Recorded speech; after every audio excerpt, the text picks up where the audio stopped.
പരസ്നേഹ പ്രവൃത്തി. കുടുംബത്തിൽ ഭാര്യയ്ക്ക് വേണ്ടി മുറിക്കുന്ന ഭർത്താവാകണം, ഭർത്താവിന് വേണ്ടി മുറിക്കുന്ന ഭാര്യയാകണം, കുഞ്ഞുങ്ങൾക്ക് വേണ്ടി മുറിക്കുന്ന മാതാപിതാക്കളാകണം, പ്രായമായ കാരണന്മാർക്ക് വേണ്ടി മുറിക്കുന്ന മക്കളാകണം. ആത്മായ സഭയും ആഘോഷങ്ങളും പള്ളി കമ്മിറ്റിയൊക്കെ ഉണ്ട്. പക്ഷെ പെരുക്കേറ്റ് കിടക്കുന്ന 80 വയസ്സിൽ അപ്പനെ തിരിഞ്ഞു നോക്കാൻ സമയമില്ലെങ്കിൽ ഈ ഒത്തുകൂടൽ അർത്ഥശൂന്യമാണ്. പ്രായമായ അപ്പനെ അമ്മയെ കൂടെയിരുന്ന് കേൾക്കാൻ പറ്റുന്നില്ലേ? ഒത്തുകൂടലുകൾ അർത്ഥശൂന്യമാണ്. നമ്മൾ പരസ്നേഹ പ്രവൃത്തി പറമ്പക്കാര് മുടിപിടിക്കുന്നില്ലല്ല, പ്രായമായ അപ്പനെ അമ്മയെ നോക്കുന്ന ആ ഉത്തരവാദിത്വം ഒരു ഫ്രാൻസിസ്കൻ ചൈതന്യമാണ്.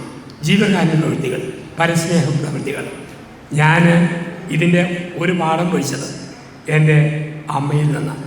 ഞങ്ങൾ കാഞ്ഞിരപ്പള്ളി ഭാഗത്തു നിന്നും ഹൈറേഞ്ച് കട്ടപ്പന ഒരു വലിയ റോവാണ്, പഴയ ചങ്ങനാശ്ശേരി രൂപത, ഇപ്പം കാഞ്ഞിരപ്പള്ളി രൂപത കുടിയേറി താമസിക്കുന്നു. ഒരുപാട് ബുദ്ധിമുട്ടും കഷ്ടപ്പാടുമൊക്കെയുള്ള കുടിയേറ്റത്തിൻ്റെ ഒരു കാലഘട്ടമുണ്ടായിരുന്നു. ഞങ്ങളുടെ ഹൈറേഞ്ച് പ്രദേശത്ത് പെണ്ണുങ്ങൾക്ക് വരുമാന മാർഗം വളരെ കുറവാണ്, സർക്കാർ ജോലികൾ കുറവാണ്. പക്ഷെ പെണ്ണുങ്ങളുടെ വക ഒരു തരി പൊന്ന് മേടിച്ചു കൊടുക്കണമെങ്കിൽ അല്പം വരുമാന വഴികൾ വേണം. അപ്പം അതിന് നല്ല ആണുങ്ങൾ ചില ഐറ്റത്തിൻ്റെ പൈസ ഭാര്യമാരോട് മേടിക്കുക. ചക്കക്കുരു, മാങ്ങ, പാല്, മോര്, മുട്ട, കോഴിക്കുഞ്ഞ്, മലങ്കുഞ്ഞ്, പന്നിക്കുഞ്ഞ്, ഒട്ടുപാല്, ചില്ലുപാല്, മൺപാല്, ആട്ടുംകുഞ്ഞ്, പന്നിക്കുഞ്ഞ്, ഇതിനൊന്നും പൈസ മേടിക്കുകയില്ല. അതിൻ്റെ കാശ് പെണ്ണുങ്ങൾക്ക് വെക്കാം.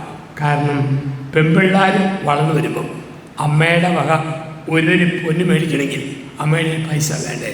ഇപ്പോൾ സ്ത്രീകൾ പറയും, ഇങ്ങനെ പണം കിട്ടുമ്പോൾ 5, 10, 20, 50 നോട്ട് മേശയുടെ തൊഴിലും അലമാരിലും വെക്കും. പക്ഷേ 100, 200, 500 ഞങ്ങൾ ബൈബിളിൻ്റെ അകത്തേക്ക് വെക്കുള്ളൂ. കാരണം കെട്ടിയവരെന്ന ജീവി എല്ലാ സ്ഥലവും തപ്പും. അവൻ പുറക്കാത്തതും എടുക്കാത്തതും ബൈബിള് മാത്രം. അതിൽ 200, 500, 100 ഭദ്രമായിട്ടിരിക്കും. ഇന്ന് പെൺപിള്ളാരെ കെട്ടിച്ചു വിടണമെങ്കിൽ ദേഹത്തിൻ്റെ എവിടെയെല്ലാം സ്വർണം വെച്ചാൽ ചെടിയെ തന്നെ 3 എണ്ണം, ഒരെണ്ണം മര്യാദയ്ക്ക് വരണം, പിന്നെ സെക്കൻഡ് സെറ്റ് കൊളുത്തിക്കോട് ഫോൺ സെറ്റ്. ചില പെണ്ണുങ്ങളുടെ കാത് കണ്ടാൽ യാക്കോബിന് ഓവണി പോലെ തൂങ്ങിക്കിടക്കുന്നത് കാണും. പിന്നെ കെട്ടിയവൻ്റെ അടി വരുമ്പം തടയാൻ വേണ്ടി തടവള എന്നും പറഞ്ഞ് വരണം. എല്ലാം കഴിഞ്ഞ് മിച്ചപ്പനസ്ഥാനം മിഞ്ച് എന്നും പറഞ്ഞ് വെള്ള വരണം. ഞാൻ തിരുവനന്തപുരത്ത് ഓൾ സയൻസ് കോളേജിൽ ധ്യാനിപ്പിക്കുക. ഒരു ഡിഗ്രി വിദ്യാർത്ഥിനി ക്ലാസ് കൂടാന്ന് ഞാൻ നോക്കുമ്പോൾ പാവാട പരമാവധി ഇറക്കിയിട്ട്, ബ്ലൗസ് മാക്സിമം പൊക്കിയിട്ട്, വയറിൻ്റെ മേഖല ശ്രീലങ്കയുടെ മാപ്പ് പോലെ കാണിച്ച് അവിടെ പൂക്കളിൻ്റെ ഭാഗത്ത് ഉഴുന്നുവട പോലെ ഒരു കുണുക്ക് ഉണ്ടാക്കിയിട്ടിരിക്കുകയാണ്. ബാക്കി എല്ലാ അരിയായിട്ടും. അപ്പം അമ്മയുടെ വക ഒരു തരി പൊന്ന് മേടിച്ചു കൊടുക്കണോ പൈസ വേണം. അപ്പം എൻ്റെ അമ്മയുടെ വരുമാനം പന്നിക്കച്ചവടമായിരുന്നു. വർഷത്തിൽ 5ഓളം കുട്ടത്തിപ്പന്നികളെ ഇങ്ങനെ വളർത്തും. 30ഓളം കുഞ്ഞുങ്ങൾ ഉണ്ടാവും. 977 ഒരു പന്നിക്കുഞ്ഞിൻ്റെ അവിടുത്തെ വില വെറും 50 രൂപ. 50 രൂപ ഉണ്ടെങ്കിൽ ഒരു ട്രൗസറും ഷർട്ടിനും തുണി കിട്ടും, 2 രൂപ തയ്യക്കൂലി. പാവാടിക്കും ബ്ലൗസിനും തുണി കിട്ടും, 2 രൂപ തയ്യക്കൂലി. അമ്മ ഒരു പന്നിക്കുഞ്ഞിൻ്റെ പൈസ എല്ലാ വർഷവും 50 രൂപ എൻ്റെ തരും. ആദ്യ ബാലസ്വീകരണത്തിന് പഠിപ്പിക്കുന്ന സിസ്റ്ററെ ഏൽപ്പിക്കാൻ. വീട്ടിൽ പെൺപിള്ളാരില്ലല്ലോ, ഏതെങ്കിലും പാവപ്പെട്ട പെൺകുട്ടിക്ക് പാവാടിക്കും ബ്ലൗസിനുമുള്ള തുണിയുടെ വിലയായി. അമ്മ അദാനിയുടെ മകളോ അംബാനിയുടെ പെങ്ങളോ അല്ല, കഷ്ടപ്പെട്ടിൻ്റെ പാവപ്പെട്ട ഒരു പന്നിക്കച്ചവടക്കാരി. ഞാൻ വിശ്വസിക്കുന്നു അങ്ങനെ ഒരു അമ്മ ജീവിച്ചവർ ഇന്ന് ഇതുപോലൊരു മോൻ സഭയിലുണ്ടായത്. ജീവിതത്തിൽ നിങ്ങൾ ചെയ്യുന്ന നന്മ തലമുറയുടെ ഭാഗ്യമായിട്ട് മാറും. കൊച്ചു കൊച്ചു ജീവകാരുണ്യ പ്രവൃത്തികൾ. അതുകൊണ്ടാണ് അസീസിലെ ഫ്രാൻസിസിനെ ജീവകാരുണ്യ പ്രവൃത്തിയുടെ ഒരു വലിയ പ്രതീകമായി ലോകം കണ്ടു. അനാഥർ, ആരോരുമില്ലാത്തവർ, നിസ്സഹായം, നിർധനർ അവരിലേക്ക് ഓടിച്ചത്. 1 ദൈവം തൊട്ടു, 2 പരസ്നേഹ പ്രവൃത്തികൾ. ഇതായിരുന്നു ഫ്രാൻസിസ് അസീസിയുടെ ആധ്യാത്മികതയുടെ 2 രംഗം. 3 പരാതി പറയാത്ത ഫ്രാൻസിസ്. പരാതി പറയാത്ത ഫ്രാൻസിസ്. ഒരു പരാതിയില്ല. കീറിയ ഒരു കുപ്പായം, അത് പണിയാനും കിടക്കാനും ഉടുക്കാനും ധരിച്ചു, ഒരു പരാതിയുമില്ല. അദ്ദേഹത്തിൻ്റെ കാലത്ത് തന്നെ സഭയുടെ അധികാരികൾ അദ്ദേഹത്തെ ഒറ്റപ്പെടുത്തി തള്ളിക്കളഞ്ഞു. ഏലിയാസുമുള്ള പരമാധികാരികൾ. പക്ഷേ പരാതിയില്ല.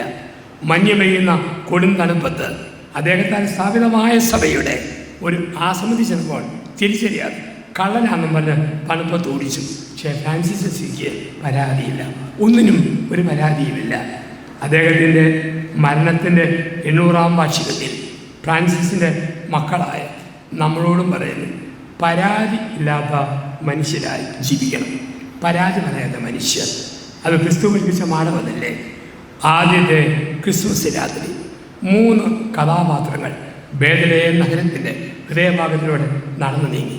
1 അരവയറുള്ള കഴുത, 2 നിറവയറുള്ള മറിയം, 3 മിസ്റ്റർ യോസേഫ്. എല്ലാ വീണ്ടും വാതിൽ മുട്ടി വിളിച്ചു, ഇടമുണ്ടോ ഇടമുണ്ടോ, ഒരു കുഞ്ഞിനുണ്ടാകാൻ ഇടമുണ്ടോ? എല്ലാ വീട്ടിൽ നിന്നും മറുപടി, ഇടവില്ല ഇടവില്ല, ഉണ്ടാകാൻ ഇടവില്ല. ആർക്കാ? എല്ലാം ഏകവാക്കിനാൽ ഉണ്ടാകട്ടെ എന്ന് പറഞ്ഞവന് ഉണ്ടാകാൻ ഇടവില്ല. പിന്നെ വൈക്കോലും പുല്ലും വലിച്ചുകൂടി ഒരു മെത്തമലഞ്ഞു മറിയത്തെ കെടുത്തി. ചരിത്രത്തിലെ പ്രധാനപ്പെട്ട ലേബർ റൂമിൽ മറിയം വേദന കൊണ്ട് കുറഞ്ഞപ്പോൾ യോസേഫ് ഓർത്ത് അസ്വസ്ഥനായിട്ട് പുലാത്തി. അപ്പോൾ ഒന്നുമില്ല, പരിമിതിയില്ല, ഒരു വകയില്ലാത്ത ഒരു പുൽക്കൂട്. അതുകൊണ്ടാണ് അസീസി പുണ്യവാളൻ ഗ്രേസിയോയിൽ ആദ്യത്തെ പുൽക്കൂട്. പരാതിയില്ലാതെ ജീവിച്ച ദൈവത്തിൻ്റെ മാതൃക, പരാതിയില്ലാതെ പരിഭവമില്ലാതെ ജീവിക്കാനുള്ള വിളി. നമുക്കറിയാം, മറിയം ഉണ്ണിയേശുവിനെ പ്രസവിച്ചു. ഫ്രാൻസിസിൽ എപ്പോഴും നിറഞ്ഞൊരു ചിത്രമാണ് പുൽക്കൂടിലെ ഉണ്ണിയേശു. പ്രസവിച്ചു കഴിഞ്ഞപ്പോൾ ഒരു കഷ്ണം പഴമണി പോലും പുതപ്പിക്കാനില്ല. കൊടും തണുപ്പത്ത് യേശു കൈകാലിട്ടടിച്ചു, വലിയ വായിലെ കരഞ്ഞു. മറിയം വേദന കൊണ്ട് കുളഞ്ഞു, യോസേഫ് പുലാത്തി. അപ്പോൾ തൊട്ടടുത്ത വീട്ടിലെ പെണ്ണുങ്ങൾ പ്രസവിച്ച വയറിനെ വേദന അറിയത്തുള്ളൂ. അവർ മക്കളോട് പറഞ്ഞ്, മക്കളെ വീട്ടിൽ ചെന്ന് പഴയ ട്രൗസറോ പുതപ്പോ ബെഡ്ഷീറ്റോ തോർത്തോ പെറുക്കിക്കൊണ്ടുവാ. പിള്ളേർ പോയി പഴന്തുണി പെറുക്കിക്കൊണ്ടുവന്നു. അത് യേശുവിൻ്റെ പുറത്തേക്ക് ഇട്ടു. പഴന്തുണിയിൽ കണ്ണു തള്ളി ശ്വാസം വിടുന്ന ലോകരക്ഷകൻ. അപ്പോഴേക്കും ആകാശത്തിലെ നക്ഷത്രം പൗരസ്ത്യദേശത്തേക്ക് ജ്ഞാനികൾക്ക് വഴി കാണിക്കാൻ യാത്ര പുറപ്പെട്ടു. ബേത്ലഹേമിൽ കനത്ത ഇരുട്ട്. തള്ളമാർ പറഞ്ഞു, മക്കളെ വീട്ടിൽ പാട്ടവിളക്കോ ഊട്ടുവിളക്കോ കൊണ്ട് കൊണ്ടുവരാൻ പറഞ്ഞു. പിള്ളേരിയും ഉള്ള വിളക്കെല്ലാം കൊണ്ടൊന്ന് കത്തിച്ച് വെച്ചു. ആ വിളക്കിൻ്റെ വെട്ടത്തിൽ അവർ ക്രിസ്തുവിനെ കണ്ടു. അപ്പോൾ അവർക്ക് മനസ്സിലായി, നമ്മുടെ ഭാഷ സംസാരിക്കാൻ പോകുന്നവൻ, നമ്മുടെ തുണി ഉടുക്കാൻ പോകുന്നവൻ, നമ്മുടെ ഭക്ഷണം കഴിക്കാൻ പോകുന്നു, അവൻ ദൈവം നമ്മോടുകൂടി, ഇമ്മാനുവേൽ. ഇതായിരുന്നു ഫ്രാൻസിസിൻ്റെ തിരിച്ചറിവ്. ഫ്രാൻസിസും പറഞ്ഞു, മിനിമം വസ്ത്രം മതി, മിനിമം ഭക്ഷണം മതി, മിനിമം സൗകര്യം മതി, ഒരു പരാതിയില്ല. പരാതി പറയാതെ ഫ്രാൻസിസ് ജീവിച്ചു. നമുക്കിന്ന് എന്ത് പരാതിയല്ലേ? കെട്ടിയവരെ നോക്കി ഭാര്യ പറയും, കണ്ണിൽ ചോരയില്ലാത്ത കാലം. ഭർത്താവ് ഭാര്യയെ വിളിക്കും, വൃത്തിയില്ലാത്ത മുതുപിശാല്. പിള്ളേരെ നോക്കി പറയും, അയൽവക്കത്തെ മക്കൾ പഠിക്കാൻ മിടുക്കാൻ. ഈ വീട്ടിൽ കഴിവില്ലാത്ത 3 ശവങ്ങൾ. മൂത്ത ശവം 8ാം ക്ലാസ്സിൽ, രണ്ടാമത്തെ ശവം 6ാം ക്ലാസ്സിൽ, മൂന്നാമത്തെ ശവം 5ാം ക്ലാസ്സിൽ. ആ വീട്ടിലെ മക്കളോട് ചോദിക്കുക, നിങ്ങൾ കാലനെ കണ്ടിട്ടുണ്ട്? ഉണ്ട്. എന്ത്? ചായ കുടിക്കാൻ പോയിരിക്കുന്നു, ഇപ്പം കൊണ്ടുവരുന്നു. പിശാചോ കരി വളർത്തുന്നു, ചോറ് വാർക്കുന്നു, തുണി പിഴിയുന്നു. ഒരു ഭർത്താവ് ഭാര്യയെ 20 വർഷം പിശാചിനെ വിളിച്ചു. അയൽപക്കത്തെ കുഞ്ഞിൻ്റെ മാമോദിസിക്ക് തലതൊട്ടപ്പനായിട്ട് ഇവർ ചെന്നു. പ്രാരംഭ പ്രാർത്ഥന കഴിഞ്ഞ് പ്രായമുള്ള അച്ഛൻ ചോദിച്ചു, പിശാചിനെ അതിൻ്റെ എല്ലാ പ്രവൃത്തിയോടും കൂടി ഉപേക്ഷിക്കാൻ മനസ്സാണോ? ഇയാൾ ഒന്നും മിണ്ടിയില്ല. അച്ഛൻ ചോദിച്ചു, ചെവി കേൾക്കാൻ. പിശാചിനെ അതിൻ്റെ എല്ലാ പ്രവൃത്തിയോടും ഉപേക്ഷിക്കാൻ മനസ്സാണോ? കെട്ടിയാൻ പറഞ്ഞു, എൻ്റെ അച്ഛൻ 20 വർഷമായില്ലേ, എളുപ്പത്തിനെങ്ങനെ ഉപേക്ഷിക്കാൻ പറ്റുമോ? വിളിച്ച് പഠിച്ചു പോയ പദപ്രയോഗങ്ങൾ നമ്മളിങ്ങനെ പരാതി പറഞ്ഞ് പഠിച്ചു. എന്തിനെക്കുറിച്ച്? വീടിന് മുഴുപ്പില്ല, മുറിക്ക് വലിപ്പമില്ല, ചെരുപ്പിന് മിനുസമില്ല, സ്വരത്തിന് തിളക്കമില്ല, വസ്ത്രത്തിന് പകിട്ടില്ല. ഈ പരാതി പറഞ്ഞ ജീവിതം അർത്ഥശൂന്യമാണ്. ഫ്രാൻസിസ് പഠിപ്പിക്കുന്നു, പരാതിയില്ലാതെ ജീവിക്കുക. ഇത് മതി. ഈ ഭർത്താവ് മതി, ഈ ഭാര്യ മതി, ഈ മക്കൾ മതി, ഈ വീട് മതി, ഈ മുറി മതി, ഈ ചെരുപ്പ് മതി പറയാൻ നമ്മൾ പഠിക്കുന്ന ഒരു രീതി. ദൈവം അതിന് നമ്മളെ ഒരുക്കിയ കാലമായിരുന്നു കൊറോണ വൈറസ്, COVID-19. 2 വർഷക്കാലം ദൈവം പഠിപ്പിച്ചു. ഇത് മതി, ഇതിൽ കൂടുതൽ ഒന്നും വേണ്ട. ഈ ചുരിദാർ മതി, ആരെ കാണിക്കാനാ?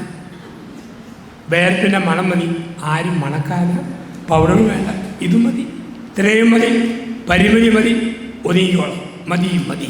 അതിന് മുമ്പോ ഈ പാൻസ് പോരാ, ഈ ചുരിദാർ പോരാ, ഈ വീട് പോരാ, ഈ ആഭരണം പോരാ, ഭക്ഷണം പോരാ, പറഞ്ഞത് ഇത് മതി, ഇത്രയും കൂടി ജീവിക്കാൻ പറ്റും. ഞാനിപ്പോൾ വരുന്നത് ഉഴവൂർ എന്ന സ്ഥലത്ത് ഞങ്ങളുടെ ആശ്രമമാണ്. അപ്പോൾ അവിടെ കൊറോണയ്ക്ക് തൊട്ട് മുമ്പ് ഒരു 40 വയസ്സുള്ള സ്ത്രീയുടെ ജന്മ സ്വപ്നമായിരുന്നു മൂക്കുത്തി. ഒരു മൂക്കുത്തി. സ്വപ്നങ്ങൾ. എരുമപ്പാൽ വിറ്റിയിലെ കാശ് കൊണ്ട് 1/2 ഗ്രാം തൂക്കത്തിൽ ഒരു മൂക്കുത്തി ഉണ്ടാക്കി. മൂക്ക് തുളപ്പിച്ച് അത് ഒരുക്കി വെച്ചു. ഫെബ്രുവരി 14 വാലന്റൈൻസ് ഡേ ഭർത്താവിനെ കൊണ്ട് മൂക്കുത്തി മൂക്കിൽ ഫിറ്റ് ചെയ്യിച്ചു.